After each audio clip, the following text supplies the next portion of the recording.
Shalom, malam hari ini mari kita bersama-sama menyembah Tuhan, menyerahkan seluruh kehidupan kita di tangan Tuhan, sebab Tuhan Allah yang memegang kehidupan kita. Dan mari kita berdoa. Kami bersyukur Tuhan buat waktu yang sudah Kau beri dalam hidup kami, buat segala sesuatu yang sudah Kau sediakan dalam hidup kami. Maka pada malam hari ini Tuhan kami mau mengucap syukur di hadapan-Mu. Kami mau serahkan tubuh jiwa roh kami Tuhan. Sebab kami percaya Engkau Tuhan yang menjaga kami. Engkau Tuhan Allah yang melindungi setiap kami. Engkau Tuhan Allah yang memelihara setiap kami. Terima kasih Tuhan Yesus buat segalanya. Di dalam nama Tuhan Yesus kami siap menyembah Engkau. Haleluya. Amin.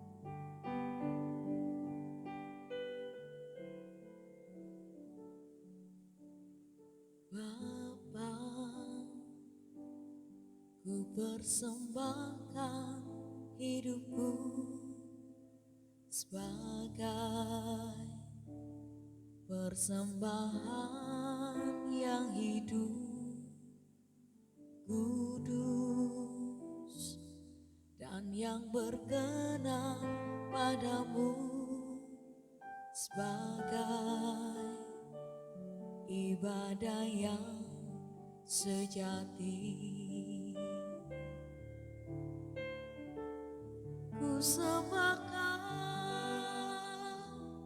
Tuhan, ku sembahkan Tuhan,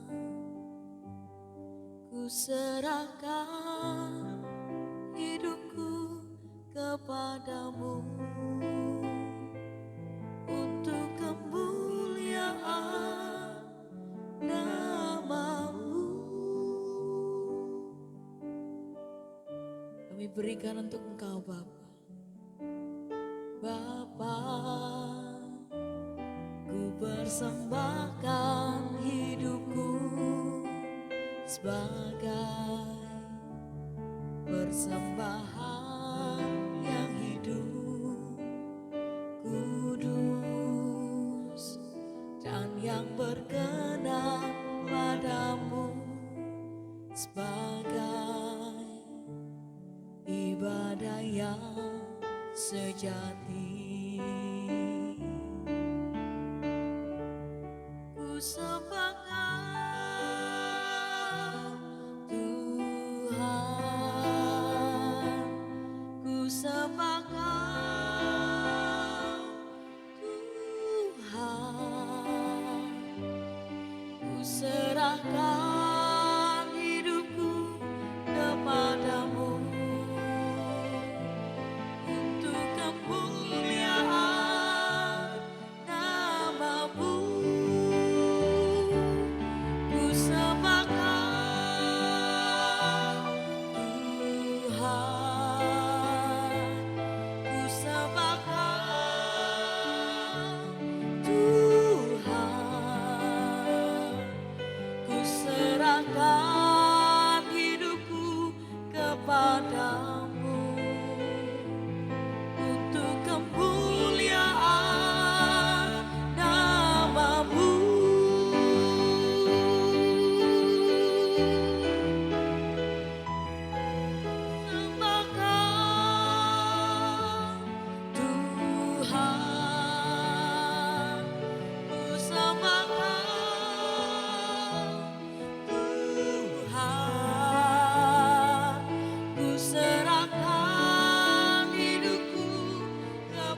jadi korban yang hidup.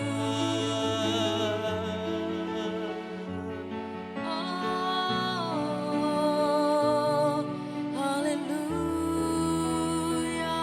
Percaya Tuhan, kami percaya tak ada yang sanggup membatasi kuasa-Mu. Tak ada yang sanggup membatasi jamahan-Mu. Dimanapun kami berada, kuasa-Mu sempurna Tuhan. Ku sembah Kau,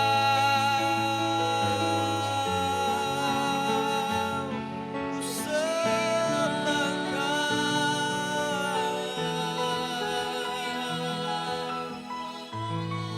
Mari bawa hati, mari bawa hidup kita sepenuhnya untuk Tuhan. Segenap hati kami menyembah-Mu Tuhan. Haleluya. Makasih.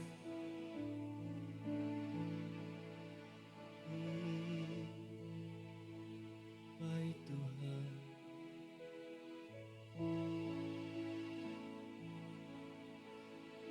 Sembah, ku nyanyi Hosana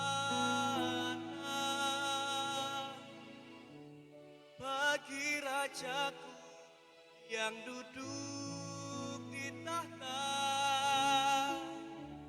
Kan ku muliakan dan ku agungkan, Kau layak disembah. Ku nyanyi Hosana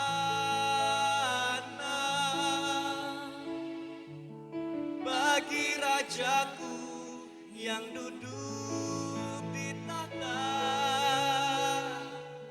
Kan ku muliakan dan ku agungkan, Kau layak hanya Kau yang layak Tuhan. Ku nyanyi Hosana bagi Rajaku yang duduk di tahta. Kan ku muliakan dan ku agungkan, Kau layak disembah. Sama-sama ku nyanyi Hosana bagi Rajaku yang duduk di tahta. Kan ku muliakan dan ku agungkan, Kau layak disembah. Ku nyanyi Hosana bagi Rajaku yang duduk di tahta. Kan ku muliakan dan ku agungkan, Kau layak dengan sungguh-sungguh lagi ku nyanyi Hosana bagi Rajaku yang duduk di tahta. Kan ku muliakan dan ku agungkan, Kau layak disembah. Ku nyanyi Hosana bagi Rajaku yang duduk di tahta. Kan ku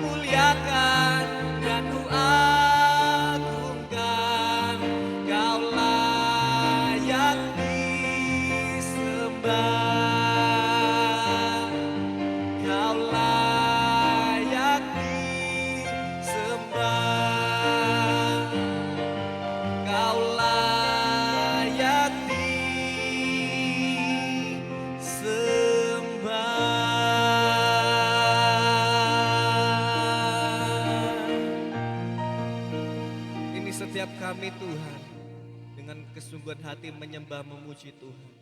Biar Engkau disenangkan, diagungkan lewat pujian penyembahan kami Tuhan. Terima kasih. Terpujilah namamu Bapa, di dalam nama Yesus kami berucap syukur, haleluya. Amin.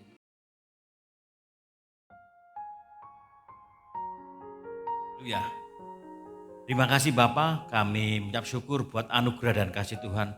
Kalau hari ini kami boleh datang ke hadirat Tuhan, berikan kesempatan untuk kami boleh datang menyembah Tuhan, mengagungkan nama Tuhan. Terima kasih Bapak, sebentar kami akan belajar kebenaran firman Tuhan. Kami mohon pengurapan Tuhan turun atas setiap kami. Sehingga pengurapan itulah yang memampukan kami boleh menangkap kebenaran firman Tuhan. Dan biarlah kebenaran firman Tuhan hari ini boleh menjadi kekuatan dalam hidup kami, dalam kami melewati peperangan kehidupan ini. Terima kasih Bapa, kami sambut firman Tuhan hanya di dalam satu nama, Tuhan Yesus Kristus. Haleluya, amin. Shalom Bapak Ibu Saudaraku yang dikasihi Tuhan, dimanapun saudara berada. Kalau kita melihat kondisi hari-hari ini, ada banyak orang mulai panik. Ada banyak orang mulai ketakutan, ada banyak orang mulai khawatir.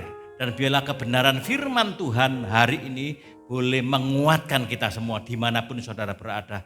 Boleh menjadi jawaban atas setiap persoalan kita. Boleh menjadi jawaban atas kepanikan kita, kekhawatiran kita. Untuk itu hari ini firman Tuhan akan kami sampaikan. Saya ambil tema yaitu ketenangan. Hari-hari ini ada banyak orang yang hidupnya tidak tenang. Hari-hari ini ada banyak orang hidupnya mulai khawatir. Untuk itu saya baca dalam Alkitab, dalam Injil Matius 11 ayat 28 sampai ke 30. Demikian bunyi firman Tuhan, Injil Matius 11 ayat 28 sampai ke 30. Marilah kepadaku semua yang letih lesu dan berbeban berat. Aku akan memberikan kelegaan kepadamu. Pikulah kuk yang kupasang dan belajarlah kepadaku, karena aku lemah lembut dan rendah hati, dan jiwamu akan mendapat ketenangan. Sebab kuk yang kupasang itu enak dan bebanku pun ringan. Berbahagialah kita yang merenungkan, terlebih lagi melakukan di dalam kehidupan kita sehari-hari. Bapak saudaraku yang dikasihi oleh Tuhan, peristiwa corona hari-hari ini sedang hangat-hangat dibicarakan, bahkan menjadi trending topik. Sehingga membuat orang menjadi takut, membuat orang menjadi khawatir, membuat orang menjadi panik. Ada banyak cara, ada banyak tindakan yang dikerjakan orang untuk tindakan preventif supaya tidak tertular, supaya tidak terjangkit virus ini.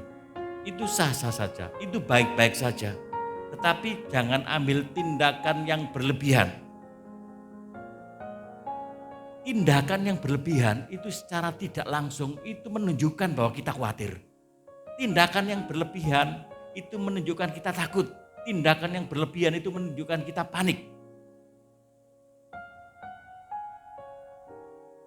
Misalnya aksi borong masker, borong semuanya. Aksi borong sanitizer, aksi borong bahan makanan. Ini secara tidak langsung menunjukkan kita sedang panik. Kita sedang khawatir. Kalau hanya sekedar memenuhi kebutuhan itu tidak masalah. Kalau kita aksi borong itu di luar sana ada banyak orang yang masih membutuhkan. Ada banyak orang yang masih ingin butuh bertahan untuk hidup. Tapi kalau kita bikin aksi borong, apalagi yang memiliki harta lebih, jangan saudara. Karena masih banyak teman-teman kita yang lain, masyarakat yang lain membutuhkan. Jadi hari ini firman Tuhan mengingat kita. Ada kabar baik buat kita semua, bukan kabar hoak. Karena masih ada Tuhan Yesus yang sanggup menolong kita. Kalau saudara melakukan pekerjaan, melakukan aktivitas, disertai oleh Tuhan, berjalan bersama Tuhan, maka amanlah kita. Kenapa? Tuhan menyertai kita. Membuat kita menjadi tenang kalau kita ada bersama-sama dengan Tuhan. Nah pertanyaannya hari ini, apa yang harus kita lakukan untuk kita beroleh ketenangan daripada Tuhan? Yang pertama, datang kepada Tuhan. Tadi di ayat 11 ayat 28 dikatakan, marilah kepadaku semua yang letih lesu dan berbeban berat. aku akan memberikan kelegaan kepadamu. Hari-hari ini ada banyak orang yang letih lesu. Ada banyak orang yang berbeban berat. Beban berat apa? Beban ketakutan, beban kekhawatiran, beban kepanikan hari-hari ini. Tapi hari ini ada kabar baik. Firman Tuhan katakan, marilah kepadaku. Jadi undangan Tuhan kepada kita semua yang mengalami beban, yang mengalami kepanikan, yang mengalami kekhawatiran. Tuhan sudah memberikan undangannya. Jadi kalau Tuhan hari ini mengundang saya dan saudara untuk datang kepadanya, turuti. Jangan datang kepada yang lain. Kalau kita datang kepada yang lain, maka risikonya tanggung sendiri. Kalau Tuhan yang mengundang kita, ya kita tinggal langkah, kita datang saja. Maka hasilnya pasti akan luar biasa. Kita bersyukur di zaman anugerah ini. Kapan saja kita bisa datang kepada Tuhan. Kalau di perjanjian lama, untuk datang kepada Tuhan itu tidak mudah, saudara kasih Tuhan. Hanya imam besar agung, hanya imam besar saja yang bisa masuk ke dalam ruang Maha Kudus. Dan itu pun hanya 1 tahun 1 kali. Itu pun imam besar ini tidak membawa hanya membawa darah yang tidak membawa darahnya sendiri, tapi darah domba. Dan kalau kedapatan imam besar ini masuk di ruang Maha Kudus, hidupnya tidak kudus, mereka akan mati. Kenapa? Imam besar kalau masuk di ruang Maha Kudus itu dikasih ikat, dikasih kelindingan, dikasih tali sampai keluar ruangan. Karena kalau imam ini tidak kudus, dia akan mati di sana. Dan tidak ada seorang pun yang bisa masuk ke dalamnya. Jadi harus ditarik keluar.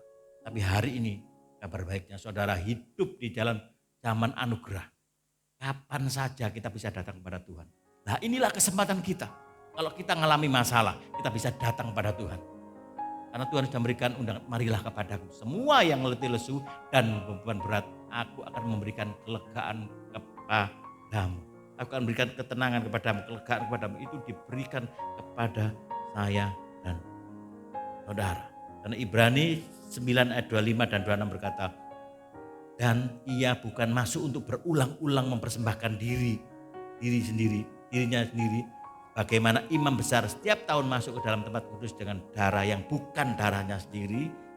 Sebab jika demikian ia harus berulang-ulang menderita sejak dunia ini dijadikan. Tetapi sekarang ia hanya 1 kali menyatakan dirinya pada zaman akhir untuk menghapuskan dosa oleh korbannya. Jadi Bapak Saudaraku yang kasih Tuhan, kalau saudara mau hidup di dalam ketenangan, datang kepada Tuhan, bangun hubungan dengan Tuhan, intim dengan Tuhan. Maka itu akan membuat kita menjadi tenang, membuat kita menjadi tidak khawatir, membuat kita menjadi tidak takut, tidak panik. Kenapa? Kita sudah bersama dengan Tuhan. Kalau kita sudah bersama Tuhan, itu akan membuat berbeda. Karena tadi saya lihat di televisi, itu orang dunia ngomong gini, kalau kita panik, kalau kita khawatir, maka itu akan menurunkan imunitas kita. Tapi kalau kita sukacita, maka imunitas kita itu akan berlipat ganda. Sehingga virus bisa masuk tapi akan dikalahkan oleh imunitas kita. Dan waktu orang ini ngomong di televisi, saya punya hikmat dari Tuhan, kasih hikmat. Oh berarti ini cocok dengan firman Tuhan. Karena firman Tuhan berkata, hati yang gembira adalah obat yang manjur. Tetapi semangat yang patah mengeringkan tulang. Jadi kalau saudara semua diundang waktu saudara dalam keadaan panik, waktu dalam keadaan takut, datang kepada Tuhan, maka Tuhan akan memberikan hikmat. Dan hikmat itu diberikan kepada kita. Hikmat itu diberikan kepada kita waktu saudara diundang oleh Tuhan. Jadi kalau saudara dapat hikmat daripada Tuhan, maka hikmat firman Tuhan itu akan masuk dalam hidup kita. Hati yang gembira adalah obat. Ini firman yang daripada Tuhan. Karena firman yang keluar dari mulut Allah tidak akan kembali dengan sia-sia. Dia akan mengerjakan sesuai dengan apa yang Tuhan inginkan. Jadi kalau saudara dengar firman Tuhan hari ini, hati yang gembira adalah obat yang manjur. Jadi kita bersuka cita terus. Karena dengan kita bersuka cita maka zat yang namanya beta endorfin itu akan keluar. Dan itu akan membuat kita imun. Imun kita akan bertambah, imun kita akan berlipat kali. Tapi kalau saudara susah, yang keluar adalah racun. Imun kita akan berkurang. Jadi inilah yang harus saudara perhatikan. waktu saudara mengalami ketakutan, kepanikan, datang kepada Tuhan. Karena firman Tuhan berkata, hanya dekat Allah saja aku tenang, hanya daripadanya lah keselamatanku. Hanya pada Allah saja kiranya aku tenang, sebab daripadanya lah harapan. Daud ini kurang apa? Dia adalah raja. Tapi waktu dia berkata, hanya dekat Allah saja aku tenang. Artinya kekayaan, kehormatan, semuanya tidak menjamin. Tapi waktu Daud itu berkata, hanya dekat Allah saja aku tenang. Jadi ketenangan itu bisa didapat waktu kita bersama-sama dengan Tuhan. Yang kedua, kalau saudara ingin mengalami ketenangan dalam hidup ini, belajar dari Tuhan. Karena firman Tuhan berkata, pikulah kuk yang kupasang dan belajarlah kepadaku, karena aku lemah lembut dan rendah hati, dan jiwamu akan mendapat ketenangan. Jadi yang kedua, kita belajar dari Tuhan. Tuhan adalah pribadi yang lembut. Karena Tuhan ini waktu menjadi manusia di dunia, diolok, dihina, diludahi, dia serahkan kepada Bapa. Ampuni Bapa, karena mereka tidak tahu apa yang mereka perbuat. Tuhan Yesus sebenarnya bisa membalas, tapi tidak diserahkannya kepada Tuhan. Karena Yesus adalah pribadi yang lembut. Kalau saudara mau datang kepada Tuhan, mau belajar kepada Tuhan, maka Roh Kudus akan mengubah hidup kita. Roh Kudus akan menuntun kita, memampukan kita untuk menjadi tidak khawatir lagi, untuk menjadi kita tidak takut lagi, tidak panik lagi. Karena Tuhan menyertai kita, Tuhan memampukan kita. Karena firman Tuhan berkata, berbahagialah orang yang lemah lembut, karena mereka akan memiliki bumi. Bapak saudara yang kasih Tuhan, jadi rendah hati ini hal yang penting dalam hidup kita. Seperti Musa, dijuluki memiliki hati yang paling lembut di dunia. Dan ini perlu proses, karena rendah hati tidak terjadi dalam satu malam. Perlu proses demi proses untuk membuat kita menjadi rendah hati. Perlu belajar kepada Tuhan. Musa 40 tahun belajar untuk rendah hati. 40 tahun baru dijuluki oleh Tuhan menjadi hati yang paling lembut di dunia. Jadi rendah hatinya artinya bergantung kepada Tuhan. Segala pencapaian yang kita dapatkan semuanya datangnya dari Tuhan. Tidak ada yang bisa disombongkan. Rendah hati artinya mau menjadi hamba. Artinya menempatkan diri sebagai pelayan, sebagai hamba. Mau melayani. Seperti contoh adalah Tuhan Yesus taat sampai mati. Yang ketiga, mau memikul kuk atau mengikatkan diri kepada Tuhan. Sebab kuk yang kupasang itu enak dan bebanku ringan. Kuk di dalam kamus, waktu saya pelajari itu berarti pikulan atau tangkai timba atau pengikat atau penyatu. Kuk itu memiliki arti yang luar biasa, menarik. Kuk bisa berarti penindasan atau di bawah satu kekuasaan. Kuk berarti juga bergabungnya dua menjadi satu. Seperti hewan kalau membajak itu kan dua sapi untuk membajak. Demikian juga dalam hidup kita. Firman Tuhan berkata, tetapi siapa yang mengikatkan dirinya kepada Tuhan menjadi satu roh dengan Dia. Jadi kalau kita mengikatkan diri kepada Tuhan, maka kita akan menjadi seperti Tuhan. Karena pada awalnya, desain awalnya kita ini dijadikan segambar serupa dengan Tuhan. Jadi Tuhan akan membawa kita dikembalikannya, citra diri kita seperti Tuhan. Jadi biarlah tiga hal ini Bapak Ibu Saudaraku menjadi jawaban atas ketakutan kita. Menjadi jawaban atas kepanikan kita. Hari ini firman Tuhan datang kepada saya dan saudara. Jangan takut, jangan panik, jangan khawatir. Datang kepada Tuhan, belajar dari Tuhan. Dan mau mengikatkan diri kepada Tuhan. Sehingga ketenangan itu akan menjadi bagian kita. Ketenangan itu akan kita miliki. Dan biarlah damai sejahtera, sukacita yang melampaui segala akal itu akan memelihara kehidupan kita semua. Dimanapun saudara berada. Jadi jangan takut lagi, jangan khawatir lagi. Demikian firman Tuhan yang bisa saya sampaikan kepada saudara semua. Tuhan Yesus memberkati.